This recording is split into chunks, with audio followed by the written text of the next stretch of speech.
Bolt fired me in March 2025 illegally, and I won. But this video isn't about the win, it's about everything the word win hides. The months of being scared, the nights I couldn't sleep, the specific fear that lived in my body for almost 6 months. If you're watching this, one of two things is probably true. Either you've been through something like this and you already know exactly what I'm talking about, or you haven't yet. In that case, one day you might, although I hope not. But if that happens, I hope this video will help you prepare well for that time. We're going to discuss 5 things in this video. 1. What actually happened in that meeting, because if you've never been in that room, you should know what it feels like before you're in it. 2. The fear underneath all of it, the kind of fear that lives in your body. 3. The 48 hours after, what I did, what you might do, and why both are valid. 4. The moment they offered me money to disappear, and how close I came to taking it. And 5. What fighting back actually looks like when you're scared the whole time. Let's start at the beginning, the meeting. March 2025, I'm in Tallinn, Estonia. I was scheduled calendar invite described as performance review. I open my laptop, I sit down, and I join the call. My manager joins from Lithuania and he says, I have decided to terminate you. Just like that. And you know what the funny thing is? Just a week prior, we actually talked about me going on vacations for a couple of weeks. How ironic. When I asked about my performance review, he simply stated, that won't be necessary. And then a third window opens up. Someone I'd never seen once in 3.5 years at that company, sitting there quietly like she had always been part of the story. People partner was what she called herself. She had never spoken to me in her life, not once, nothing. She showed up that one day, and her entire role in that moment was to handle things procedurally, not to mediate, not to listen to my concerns, just to handle the logistics of the situation. The stated reason was performance. My performance reviews had been good. My peers had given me good feedback. I had been working hard, diligently, every single quarter, for years, across time zones, across teams, across continents, across everything this company demanded. There was no PIP, no formal warning, no documented concern. None of the steps that are required before you can lawfully end someone's employment and flip their life around. Inside, I was full of rage, but outside, I chose to stay calm. I didn't argue, I didn't raise my voice, I didn't cry, I didn't beg. I just looked at my laptop and I listened. But inside, something dropped hard. I could feel my ears getting hot. My chest, it felt tight. My palms were sweaty. They are sweaty as I speak to you right now. It felt like my body was recording everything, even though my mind was still catching up and trying to make sense of the situation. And then, very quickly and very clearly, I finally understood what was happening. I was being fired. And I was not in a conversation, I was in a handover. The decision had been written months before this call. The meeting wasn't happening to discuss anything. It wasn't happening to give me a chance to respond. The call was purely just paperwork, logistics, as I mentioned earlier, and I was there to receive the outcome and to sign the document and then disappear. The whole thing was a fucking theater, carefully staged, carefully orchestrated, and professionally delivered, with presence of a people fucking partner. Here's what I want to say about that moment. Because for some reason your body knows before your mind does. In that exact split second, you have a choice. You might not feel like you have it, but you do. You can react or you can respond. I chose the latter. See, I have three things I try to live by every day, and I don't do them perfectly, but I try to include them in my decisions as much as I can. The first, your response is my responsibility. Before any difficult conversation, I try to show up in a way that gives the other person what they need to respond fairly. If things go sideways, I ask myself first, did I contribute to this? How can I improve when something like this happens next time? It creates introspection and accountability for myself. The second, my response is my responsibility. When the other person behaves badly, anyways, when the conversation is never really a conversation, what happens next is still mine. And it is that I should be 100% responsible for the response I create. Not them, not anyone else, but I. I am the decider of how I respond. And it creates such a powerful agency for oneself that you're willing to take control of the decisions and their consequences. And no one should get to take that away from me. And the third, which is the simplest in words and the hardest in practice, and a bit weird to contemplate, moment to moment clarity.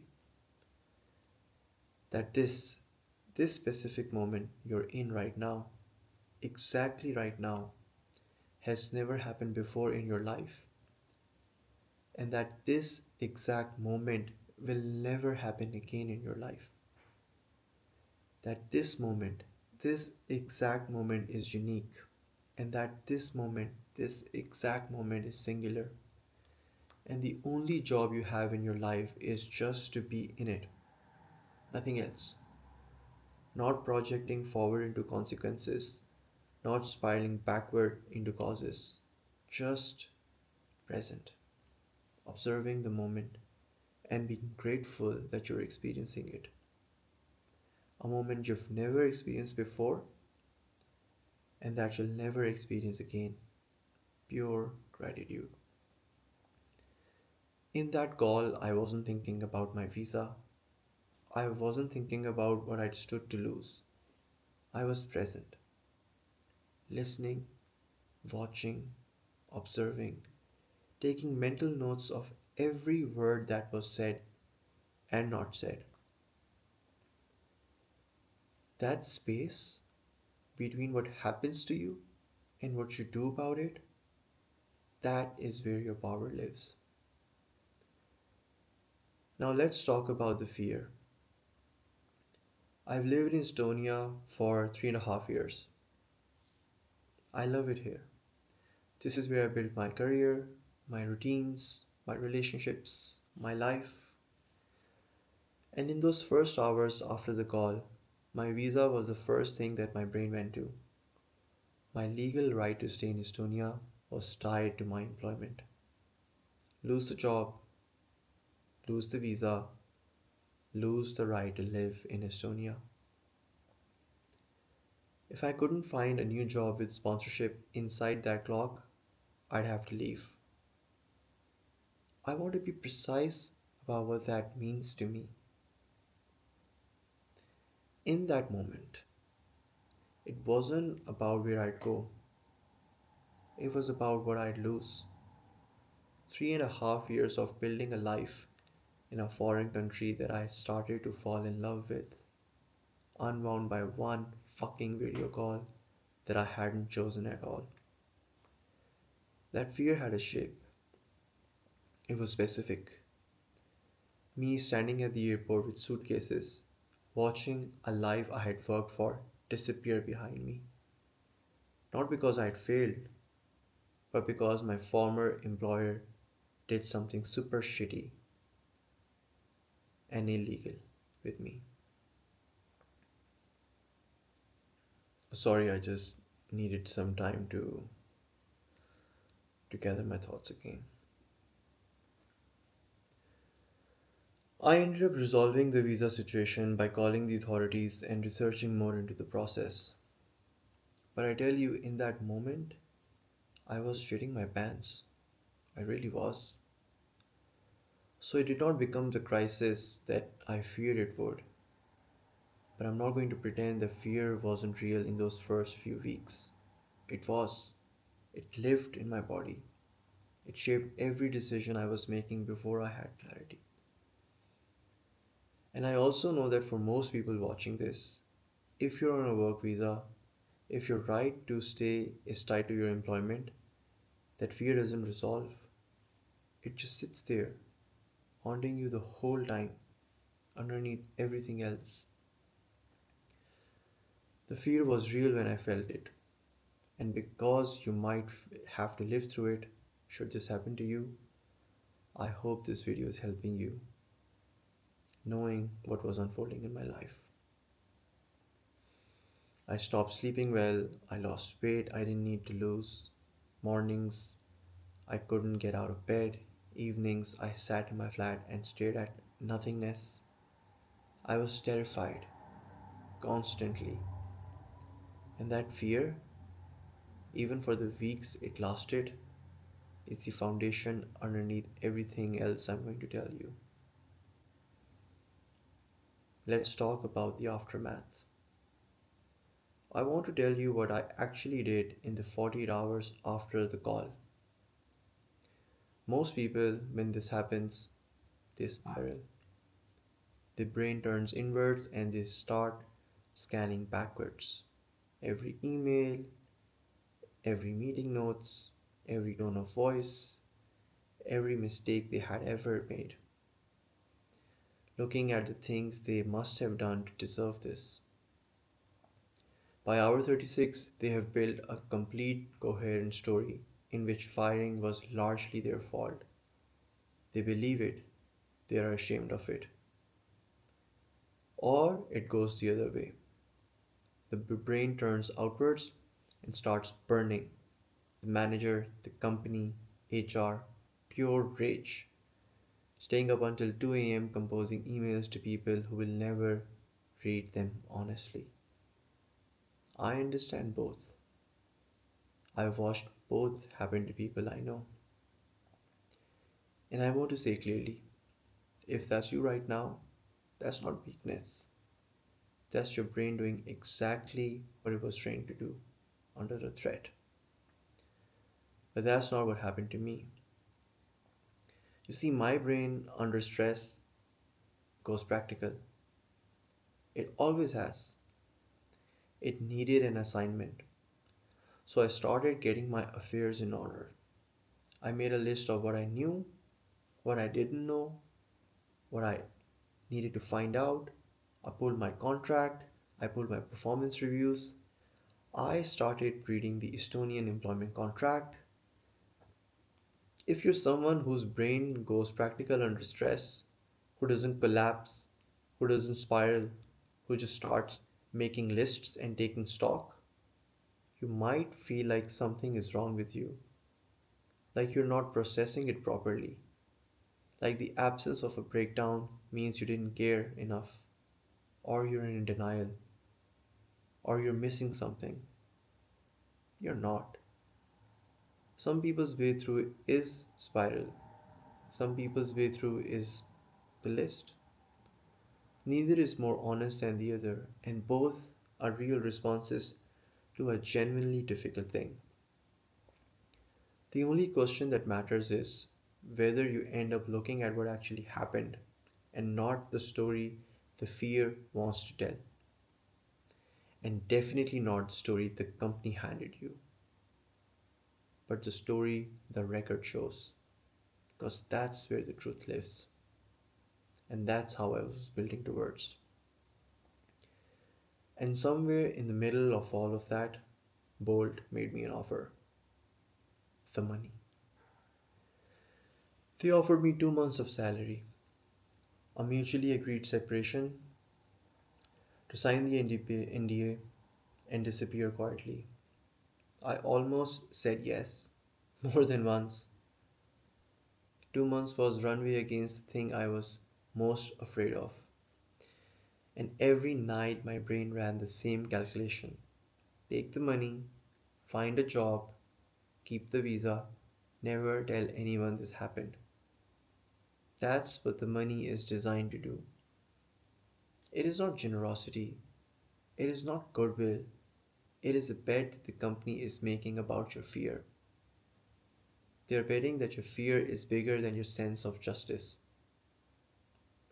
Most of the time, they are right. But I kept coming back to that second principle. My response is my responsibility. Because I knew if I took that money, I'd spend the rest of my life wondering who I was. Whether I was someone who fought for himself or someone who didn't. That was a version of me I couldn't live with. So I said no, scared, shaking, but a firm no. And then loudly to myself, I said, fuck you, Bolt.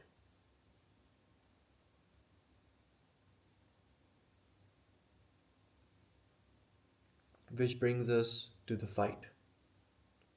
It didn't start heroically. It started because I needed something to do with my hands. My brain needed an assignment, so I started organizing documents. I started reading the Estonian employment's law. I started using ChatGPT extensively to help me structure the legal argument. I want to say something about this because in 2026, you do not have to be rich to have a case. I had no lawyer, I had no money for one. All I had were my documents, my timelines, and a tool that helped me think clearly when my head was everywhere. That was enough. And I also want to say something about agency here because sometimes we get this backwards. I did not feel in control and then started taking action. I started taking action, and somewhere along the way, control came back. If you're waiting to feel ready before you start, you might have to wait forever. You don't build the case because you feel strong. You feel strong because you build the case. Some days I worked on it for hours. Some days I couldn't look at it. Both were fine. I gave myself permission for both. Now, the practical stuff. Because if you're going through this right now, this is really important.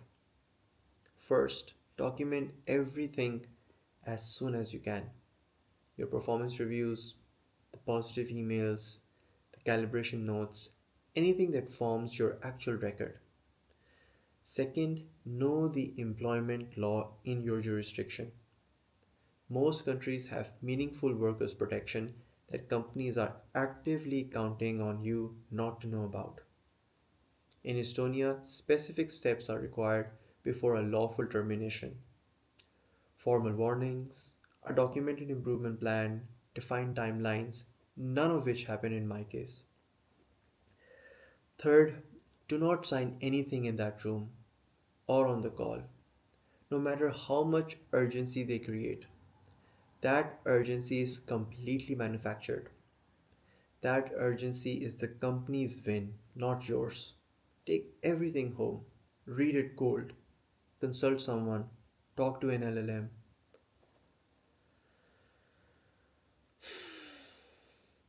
And lastly, write down everything that was said within 24 hours. Exact words, names, sequence.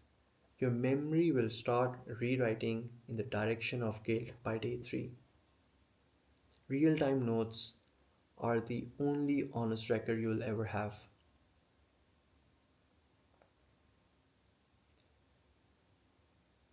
Now let's go to the hearing.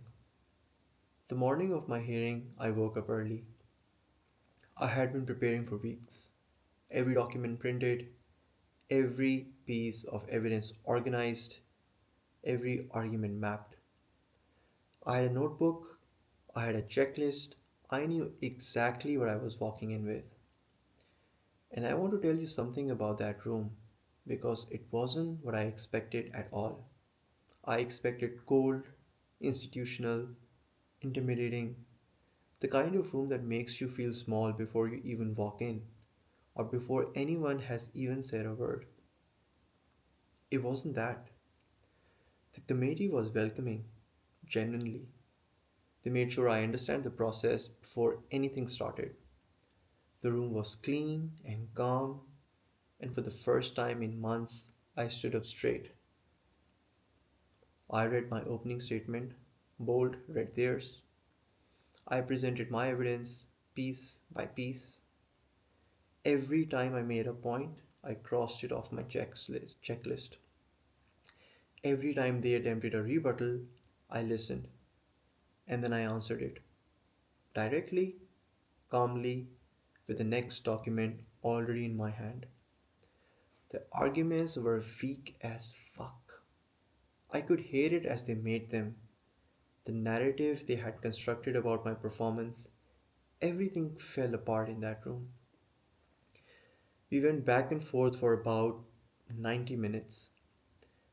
And somewhere in the middle of that room, in the middle of that back and forth, I knew, not hoped, knew I had built a strong case, an objectively strong case. Weeks later, the ruling came. In my favor, Bolt was ordered to pay, and I want to say this clearly because it matters. They have transferred the money into my account. This is not a story about a ruling on the paper. It is done, it is real, it is over. I had carried this for such a painful time, and in that moment, I didn't need to carry it anymore. When I read the ruling and when I saw the transfer, I felt a kind of recognition, like my inner self is patting me on the back. Oh, Riz, you fucking did it. It's a life event, cemented in the timeline of your life, my inner voice said. And here we are towards the ending. If you're going through this right now, you're going to feel scared. That's normal. That's what this feels like for everyone. Some of you are going to spiral. Some of you are going to go practical. Both are real. Neither makes you stronger or weaker than the other. What matters is that eventually you put down your story, not the one they manufactured. You're also almost going to take the money. Some of you will take it. No judgments here. The calculation is real. The fear is real. Not everyone has the runway to refuse. But if you can, if there is any way you can, don't accept the story they have written about you. And this is not because fighting is glamorous. It isn't. It's exhausting and lonely and expensive in every way that matters. But because the version of you that fights, even badly, even scared, even while falling apart, is someone you would be extremely proud of afterwards. My parting thoughts. The system is built on one assumption, that you will walk away quietly, that the shame will be enough, that the power gap is too wide, that you will take the package, protect your reputation, and disappear. That assumption should be their weakness, not yours. Every time someone refuses to walk away quietly, that assumption weakens. Every case that gets filed, every ruling that gets published, every video like this one. If you need someone to talk to, someone who's actually been through this, share your story in the comments and talk to the community. Because we are only as isolated as we think we are. You can also reach out to me. I'm not a lawyer, I can't give you legal advice, but I can actually tell you what it feels like and that you're not crazy and you're not alone. The gaslight only works if you accept the story. I didn't, and I'm still here.